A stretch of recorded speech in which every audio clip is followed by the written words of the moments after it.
વડોદરા શહેરના સરદાર ભવનના ખાંચામાં પાલિકા દ્વારા પોલીસ સ્ટાફને સાથે રાખી અને 80થી વધુ દુકાનોને સીલ મારવામાં આવી। સીલ મારતા વેપારીઓમાં આક્રોશ જોવા મળ્યો અને વેપારીઓએ જણાવ્યું કે અમને કોઈપણ જાતની જાણ કરવામાં આવી નથી અને નોટિસ પણ આપવામાં આવી નથી। તો વેપારીઓએ આક્રોશ વ્યક્ત કરતા ધરણા પર બેસી ગયા। આ સંસ્થાનોમાં કહી શકાય કે 400 જેટલા પરિવારો નભે છે અને તે તમામ આ ઘટનાને પગલે નારાજ થઈ ગયા હતા। અહીં એક તબક્કે રસ્તા પર ઉતરેલા દુકાનદારો અને પાલિકાના અધિકારીઓ સાથે તૂતુ મેમેના દ્રશ્યો પણ સર્જાયા હતા। ત્યારબાદ પોલીસ દ્વારા વેપારીઓને સમજાવતા વેપારીઓ સમજી જતા ધરણા પરથી ઉઠી ગયા હતા। મહત્વનું છે કે અહીં પાર્કિંગની ભારે સમસ્યા છે, સાથે ફાયર એનઓસી વગર પણ વેપારીઓ મોટી દુકાનોનું સંચાલન કરે છે અને જેને લઈ તંત્ર દ્વારા કાર્યવાહી હાથ ધરવામાં આવી હતી। 100 વર્ષની અંદર લગભગ 50 વર્ષથી આ દુકાનો છે, બરાબર।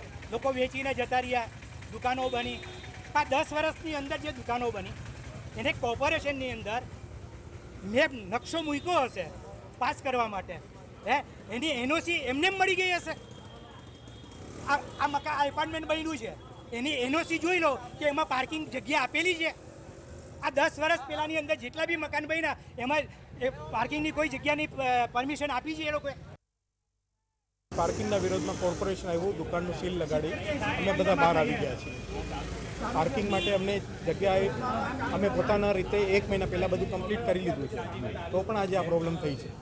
80 પરિવારોના પર 80 પરિવારો